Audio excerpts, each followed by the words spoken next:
enjoy playing against Nottingham Forest? That's your 7th goal against them. What is it that you so enjoy about facing them? I think it's just a coincidence. Obviously, I love to score goals. I scored in my first touch today. Obviously, that gave the team a bit of momentum. I had two more chances. I think I could have give us the 3 points.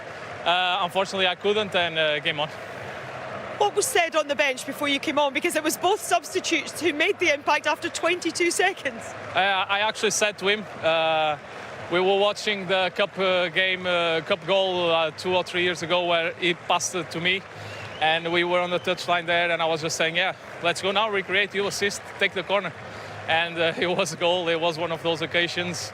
Everything went right. Like I said, I'm not happy because I think we could have won. Do you take any consolation in the form of the goalkeeper? He made some outstanding saves.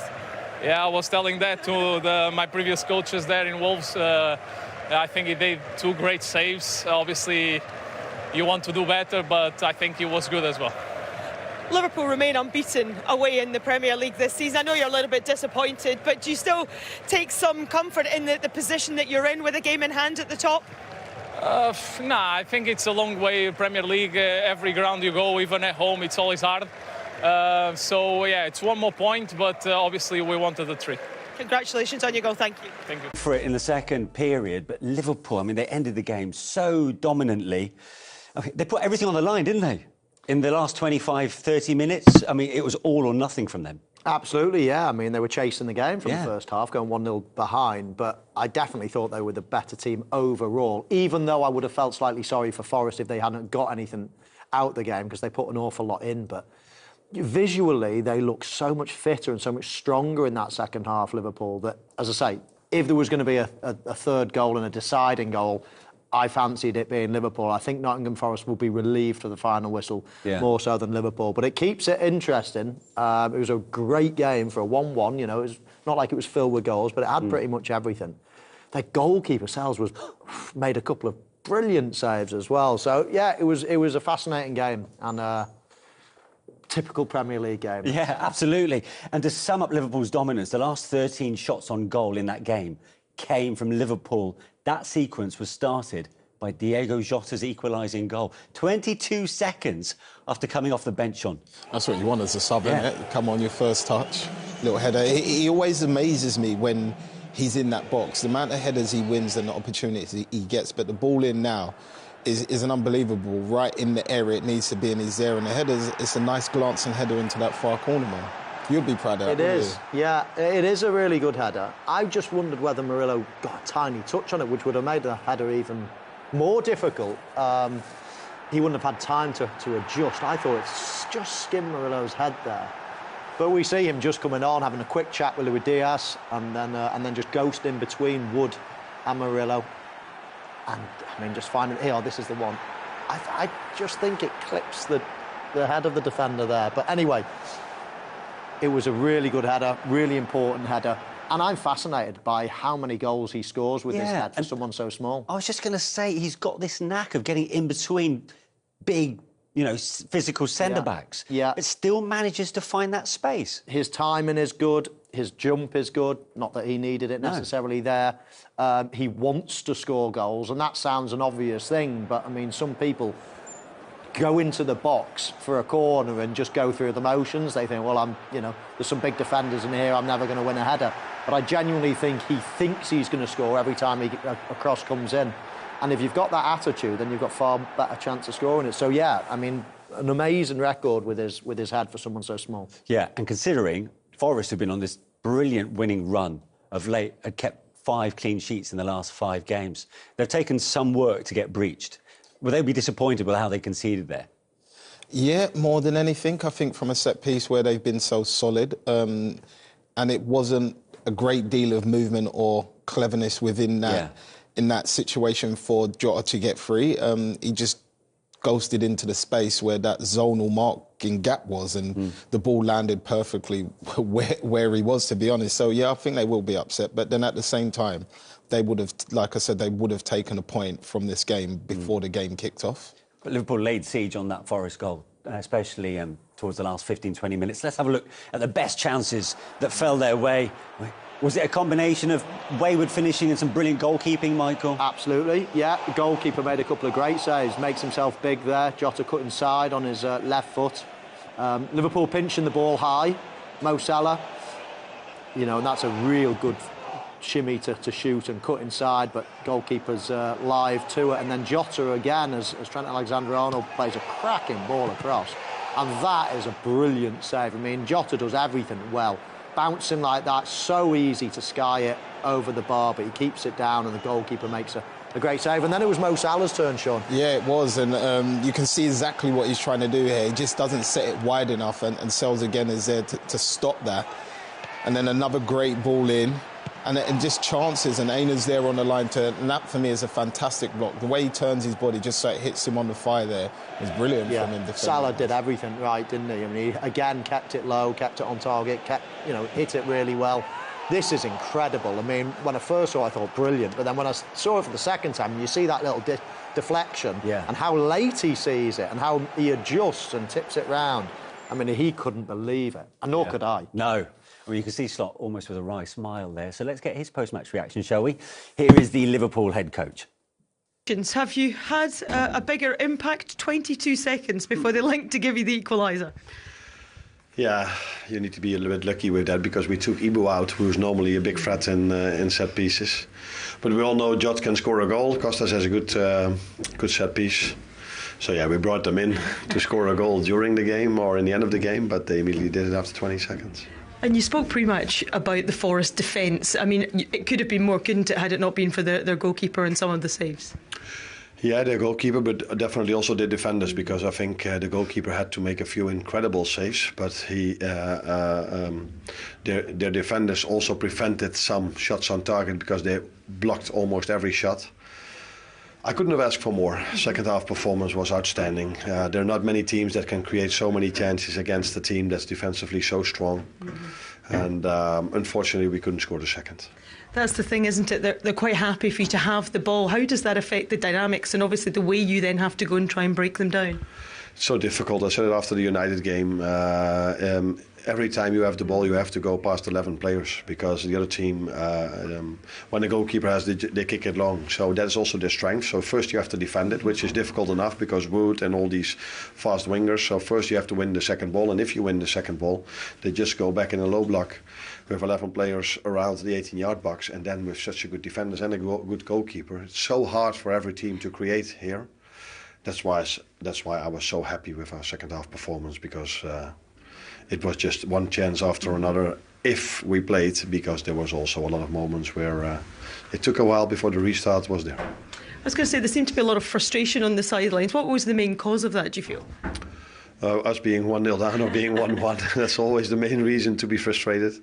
And then you want as much playing time as you can, but the team that's happy with the current result wants as less playing time as they possibly can. So there were, for example, a moment where they went to the floor, there was not a head injury, and the referee blows his whistle, and there's not even treatment. Those are moments you try to say, okay, this is maybe what they want, and let's try to prevent that. But yeah, that's not why we had a draw. I think Nottingham Forest can look back at a very good game, defended really well, and we can look back at a very good second half. And that's the thing, as we head into the Premier League in the new year, I mean, are you satisfied with where your team, or do you feel that they're better now than they were the last time you played Nottingham Forest? Oh, we were definitely better than the last time we played Forest. That wasn't that difficult though. We didn't create much chances back then. We created a lot today. So second half of the season is always more difficult. You've already faced the team. They know us better. They know our playing style even better. Some teams even bring players in during the winter break or bring a new manager in. So the second half, and they have to fight for every point. So here at Forest, they want to stay up where they are. And next week, maybe you can face a team that's in a relegation battle. So to win in the second half of the season is always harder than in the first, but if we can continue bringing these performances in like we did the second half, then we will not always be that unlucky that it ends with a draw. Thank you for talking to us. You're welcome. That second half was quite something, wasn't it? It was chaotic, it was manic. Neither side could keep the ball, both sides were going for it. They wanted to both come away with all 3 points. It was a bit of a throwback, wasn't it? It was a bit of a throwback to the old games that we used to watch, where you see one team attack, we defend, and then switch it over and give you a go. And we're used to seeing so much controlled football in recent times. It's just it's a nice, refreshing kind of night tonight. And we've seen a few of them games recently, and Liverpool have been involved in a couple of them. But I think Liverpool have shown great character today in going a goal down and then persevering, keep on going, keep pushing, get their rewards. 2 great substitutions play a part in the goal, and then keep pushing for that second goal. But at the same time, I think the way how resolute Nottingham Forest were at the back, the way they defended across the whole pitch, the structure of the team, and they were still a threat at times. Yeah. Liverpool was so much better in the second half, though. It still took until the 66th minute for them to get their first shot on target, which was that Jota equaliser, and it came just after Arne Slot made these 2 key substitutions in the 65th minute. Tsimikas on for Robertson and Jota coming onto the pitch as well. And what that meant is that Gravenberch actually went into the defence, didn't he, Crouchy? But the 2 substitutes combine here with their first touches to score the equaliser. That's amazing. It was brilliant. Yeah, I think the delivery was one Robertson poor delivery, and I think that was it. He got hooked, and Jota finds himself in between Murillo and Chris Wood there. And if you see Gakpo, he actually pins him here. Gakpo just moves towards the goalkeeper. Sells can't get out. And what I love about Jota is, quite often Murillo wins that 9 times out of 10. But a proper goal scorer anticipates him missing the ball, and that's what he did there. He anticipated, he jumped and he was ready for Murillo to miss it. He did miss it, and it was a great goal. It's just what Liverpool needed at that time. They're so strong defensively, Forest. What did they just not get right there? Listen, sometimes you have to credit the ball. It was a fantastic ball the way it came in. And Murillo maybe just, again, losing sight of where the danger man was behind him, but also Chris Woods maybe. When you sneak in behind, in between players like that, it does make it difficult. And what I would say, we and Crouchy were talking off camera, Diogo Jota, he had 3 chances in this game. He came on as a substitute. He knows how to find space and where the ball falls. It's just an innate understanding of where that ball is going to fall in the box.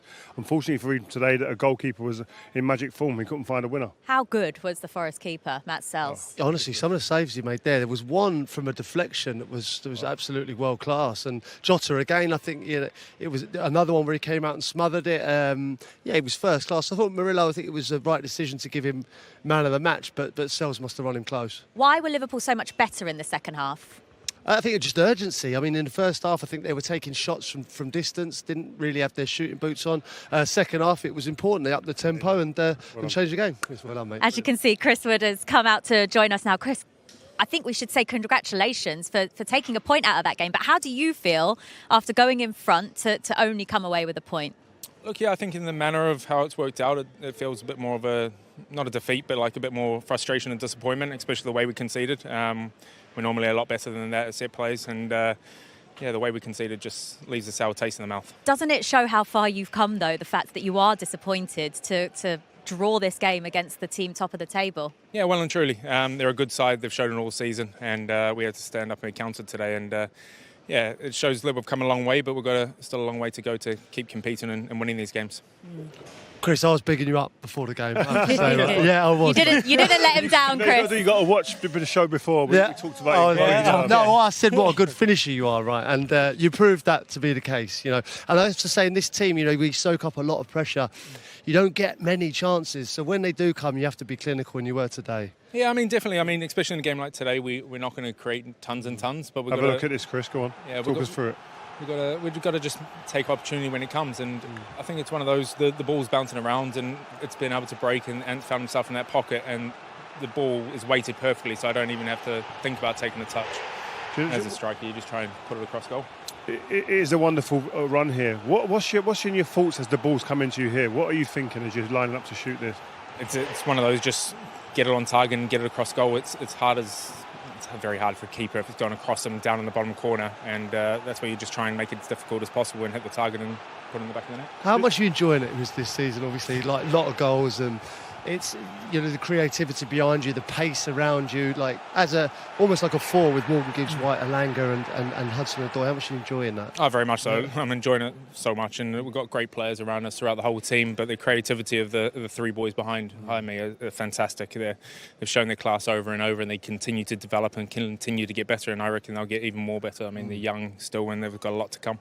This season, obviously, you guys have changed the fortunes from last season. Struggled last season, with all due respect. What has been the catalyst for change this season that have pushed you into this position where you guys are looking at the top of the table and feeling comfortable where you are? Look, I think it all started last year, but we're in a position where we had to fight at times. The manager came in, put in his ideas, but sometimes when you're in that rot, you can't get out of it and you have to try and fight your way through it. Pre-season was a big one. We worked on a lot of things, and it just came with belief and confidence when we started winning the first few games, and you just take it from there. Obviously, we touched on you attacking wise, but defensively, like the best record in the league, and the goalkeeper was absolutely fantastic. How good are the two centre halves as well? Look, they've been fantastic. The whole back five, I think they've been absolutely superb this season. Salzy's been arguably the best keeper in the league so far, and he'll continue to do that all season. I know and have the belief in him, and the two centre halves get a lot of credit, but rightly so, because they are fantastic. They're solid, they're strong, they work hard, and they keep a lot of clean sheets, and they're even good going forward when they get a chance. You know, the goal celebrations, I'm really waiting to see that you join in with Ole, Callum, Anthony on the moves and the vibes. Are we going to see It's that? almost Bolo Zenden vibe. Definitely not. I can't be doing that. No, that's not me. I'll stick to the more traditional ones. And, the knee slides. That's all I can go for. I like it. You've got, there you go, just a traditional knee slide. Nothing wrong with that, mate. Nothing wrong with that. If it's not broke, don't fix it. You've got to know what you're good at, innit? Exactly. You've got 13 Premier League goals this season. We can see that confidence in you on the pitch. You're one goal off your best Premier League tally now. 17 games left to go. I think you'll probably do that easily, won't you? Yeah, fingers crossed. I just got to keep working. I keep doing the business and see where it takes me. Got goals and ambitions like our whole team. We just got to keep striving for them. How important has the manager been? Because he seems like a really calming, cool, kind of like authoritative figure on that sideline. What was he brought to you as an individual, but also as a team? He's brought that belief that back into me and instilled that as a number 9 and striker. You want that belief of your manager to know that you're going to be out there playing week in, week out, give him the belief of leading the team and doing the business for him. And as you say, he is cool, calm and collective. And he just works on tactical knowledge and just tweaking a few things to make it better every week. What are you saying to each other in the dressing room? I'd love to sort of hear exactly how you're all speaking to each other, because you talk about this confidence that you've all got as a team. You're second in the league. Are you talking about winning the title? No, there's no talk like that. We're just talking about keeping progressing and getting better every week, every month and things like that, and seeing where it takes us. All we can do is focus on the next game, and Southampton's going to be a tough one, but we've got to deliver and win that game and do what we can here. Chris, before we let you go, I mentioned how many in the Premier League. Overall, you've got 82. You're chasing down your old teammate next to you. 108. Yeah, I've got a while to go for him. Oh, it's not that many. Yeah, who knows? He's got that in the locker, no problem. Got about 100 in the Championship as well, haven't you? It's getting there, yeah. Well, I'm happy where I'm going, but I've got a lot more I want to achieve in my career. And yeah, if I'm going to chase down the big man, then I'm very happy. Chris, well played tonight. Congratulations on the point. We really enjoyed watching the game, and we appreciate your time out here as well. Cheers, guys. Take care. And welcome you back into our Premier League studios. Cara Banks alongside Stephen Warnock and Robbie Mustoe. It's interesting because at half-time this could have been even better for the Forest fairy tale. They led 1-0 at half-time, but it was only half-time. Ultimately, when you look at this, hate to say I called it, it was a draw. What is your take? Is this a successful night for both teams, or maybe still a bit disappointing for Liverpool? A little bit disappointing for Liverpool, given the differences in the second half. The second half was very different, and they made it different, and fair play. Stephen talked about an increased tempo needed. We definitely saw that. They absolutely asked so many questions of Nottingham Forest. Well, I looked at them midway through the second half, and they looked so tired, so ragged, not quite so bank of four. You know, it looked a little less compact. I mean, they run themselves into the ground, and you're seeing the scenes there and the fans cheering and appreciating what this team has done, what the manager's done, based on basically how much they care and how much they're running their socks off, every single player, to try and keep this run going. Liverpool can freshen it up with quality players off the bench, which they did. There was more freshness, again, more kind of differences in the way that they attacked. They will feel they should have won it, but fair play to Forest. And the goalkeeper, again, had a really big game. I mean, you called it with Jota. He came on as a substitute in the 66th minute. 22 seconds later, he scores a goal. There's something about... I'm sure it's the smallest guy in the box for set pieces. He gets right in between, and he's done that before, by the way. And scores a header, to your point. Yeah. But there's something about having that talent on the bench that you know you can bring on, to your point, to keep them fresh. If you're Nottingham Forest, what are your emotions after this game? Do you know what? They'll be disappointed because they went 1-0 ahead. But then you've got to understand what you're going up against in Liverpool. I love the fact that when you watch Liverpool now, under Jurgen Klopp, we knew what we were going to get every week. Under Arne, he's got the ability to tinker with the systems. You see Gravenberch go into the centre-back position, then he goes back into midfield. So you're constantly asked questions as a player. So Nottingham Forest today will be saying, he threw everything at us there. We conceded 1 goal. Yes, the goalkeeper was incredible in the way he played, but there'll be a sense that what could have been. However, it's still a brilliant result for them. What could have been, because at half-time you're looking at that and, the table would have been a little bit different. There would have just been 3 points between them and Liverpool instead of the 6. Nevertheless, they're up to second. And this is anything but over. I almost asked you in our coverage before the game, could this possibly be a fixture between 2 title contenders? What's your answer now? Well, I think when you look at the league table right now, they are in a position that deserves respect. And you've got to say they're in the race, because they're right there. They're in second place right now. There's a long way to go. And I think most people like us would expect them to drop out, but Leicester did in 2016. If they'd have won today, then maybe they think more special things are happening. But that's a difficult game. As Stephen says, Liverpool, found a way to throw so much at them. They just couldn't. There's the smallest guy from the set piece, the most least expected way of Liverpool to score in that goal. That's what happened in the game. They might be disappointed, Forest, but even so, that's still a great performance from them. But just quickly, haven't you been expecting them to drop out for a while, and that's just not happening? Yeah, that's right. Yeah, that's right. And that's why I won't rule them out. I won't rule them out. Say it. They're not in a race. I won't can't win it. I know, I won't say that. They're in the race. They're in the race. Yeah,